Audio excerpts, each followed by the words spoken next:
about freedom. So today's chat is going to be about how homeschooling gives us freedom to choose, and not just choose curriculum, but there are actually a lot of choices we have all day long in terms of how we structure our day, and the things that we do. We're not following a school timetable like children in a classroom have to follow.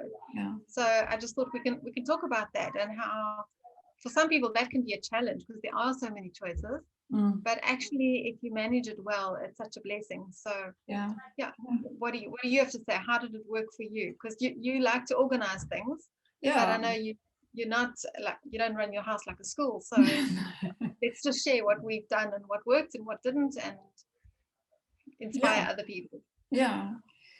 I think also it goes in seasons. You plan and you schedule for different things. The first thing, that if you've got little ones in the home or even a newborn, I used to plan my timing over breastfeeding time, so I could do all of my reading when I was nursing a child and have my toddler sitting around me or playing Lego on the floor, and that was a big thing for me.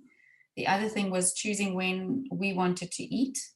You don't have to eat at 6:30 in the morning before you're rushing out the door to take a child to school. So, your kids can, well, if you've got sons like mine, they eat all day. They just don't stop grazing. So it's visiting the fridge like 100 times. But, those things, you can choose to go for an early morning bike ride with the kids, or take the dogs for a walk, or just do a little bit of exercise first with the family, because you're not charging off to get into school traffic and that sort of thing. That was a huge freedom for us. Not that we were ever in the school thing, but you would see, because we live in a suburb with schools around us, you can see the parents, you can see the stress of the kids. These little ones have been up since 6:00 in the morning, getting ready and packing lunches and, last minute homework. You just don't have that. You've got the freedom to just kind of ease in, mosey on into your day, and then establish your routines the way you would like to establish them that make sense for your home. Yeah, I think it's great to let people know that, because I know I've heard of people who, when they started homeschooling, gave their children a homeschooling uniform and packed sandwiches for lunch before they started their school, and even had bells and things that rang so that they were replicating that system at home. And as you say, it's so unnecessary. Although there are people and personalities who enjoy structure, we don't have to follow that. So we can really be as free as we want to be. And I think what I enjoyed the most about homeschooling is that we could also be free to endure the weather. For example, in winter, my kids would homeschool in their onesies and wrap themselves in blankets while they sat at the table or on the couch while we read. And I always say to them that you don't know how blessed you are, because when I was at school, our uniform was a dress with black tights in wintertime. And there would be snow on the mountains, and it would be freezing temperatures, and that was our uniform. We couldn't wear warm things. So we can do that on a nice day. We could go and sit in the sun and read outdoors instead of being cooped up in the house. If it's winter and the weather's been horrible, we could take our books and even go somewhere else and do stuff. So I think we need to actually take advantage of that, and not just sit at home at a table and do the usual thing, but actually experiment with the freedom that we have. Definitely. And it just lends itself to so much natural learning as well, because you're talking about going outside and reading. One of the things that we try to do was to only school 4 days a week, or do sort of desk time discipline work, and then on the Friday we would either go out and do an outing, or go to a botanical garden and spend the day there with picnics and storybooks to read, or it would be science experiment and art day, or co-op day, or something like that. And you've got the freedom to say, well, actually, I only want to do desk work 4 days a week, and I want to put all of this other stuff there, or I want to only do 2 hours of discipline work during the day, and then I want to give a lot of freedom to my children to pursue their own delights and interests and that sort of thing. And if you we have to have a comparison. So if we compare if we compare the home environment to a school environment where kids are there from 8 until 3 every single day, and then they've still got to pack in homework and all that sort of thing in the afternoon. You've got very, very restricted time in which to just make these choices, which are really more relevant to real life.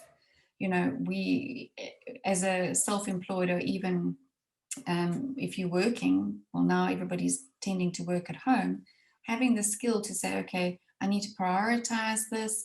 This is the most important thing. Then I can do that, and then I can take a break. And those are life skills that our kids need. So it's not all, well, let's just spend the whole day in bed, although there are days where you just want to snuggle down and read books and ignore the piles of washing and that sort of thing. It's not that we're saying that that's the modus operandi for a homeschool, but it's just you can choose what is right for you and your children in this season, in this month, in this grade, and on this day, which you wouldn't have. Yeah, I think that's a great point to make, especially at this time where there are even parents who are working parents working from home, perhaps because of the COVID lockdown, or people who have to work, but now they also have to homeschool because their children are high risk or something.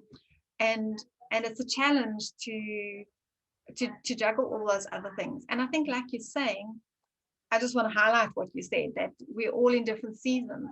And so there are some seasons where you can do lots of extra things and outings. And there are other seasons where you may be going to just do the basics.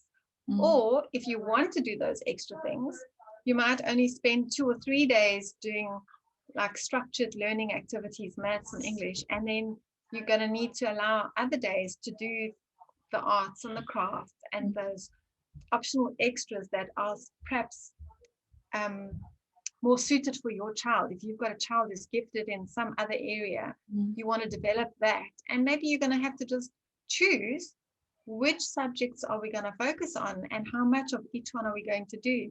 And you know what? The whole thing is that you're free. You're not keeping up with the system. You can take 18 months to get through 1 year's maths, or you can take 2 years to get through the Footprint Social Studies program, for example. And it doesn't matter. It doesn't have to be done in one academic year. As long as your children are learning and progressing, that whatever you're doing that's not school is probably also valuable life lessons for them. And that's just what your life and your circumstances have dealt your family in this season. And so instead of trying to live up to what we think we should be doing, we must just accept that this is the challenge we face now, and let's make the best of it. And I'm speaking firsthand too, because I've been through a challenging season where we've had to pare back what we do in our home because of certain circumstances. And, I hope it's going to change, but this is just where we are, and that's okay.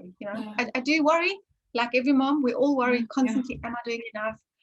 My younger children aren't getting the same opportunities as my older 3 got, but they're getting different opportunities and different experience.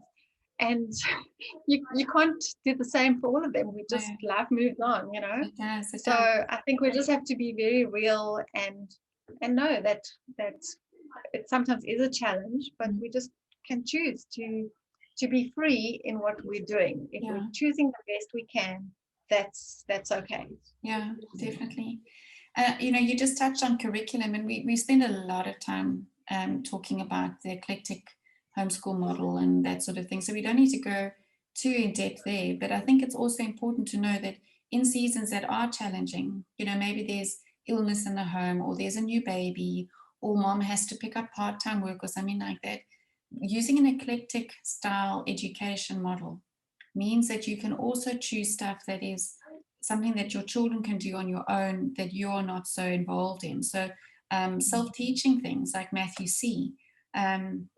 Are great. Revision on Khan Academy, that's also great.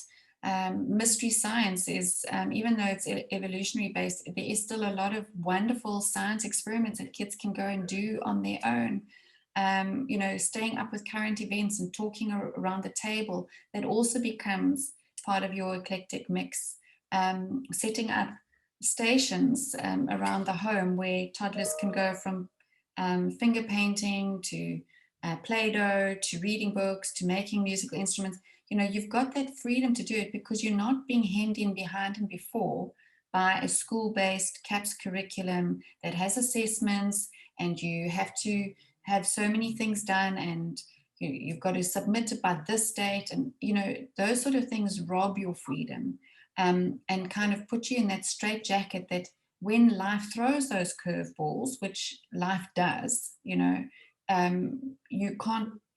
can't function because you've got to keep up with this really strict taskmaster that's been set for you.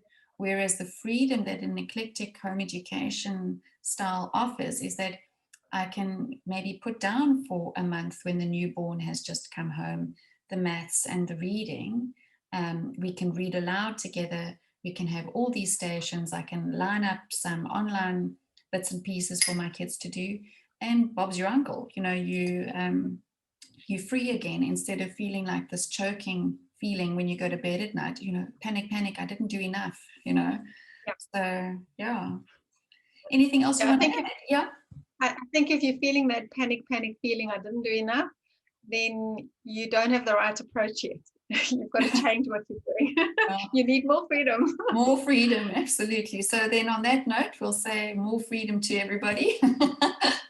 And yeah, lovely chatting. We'll do it again next week. Cheers.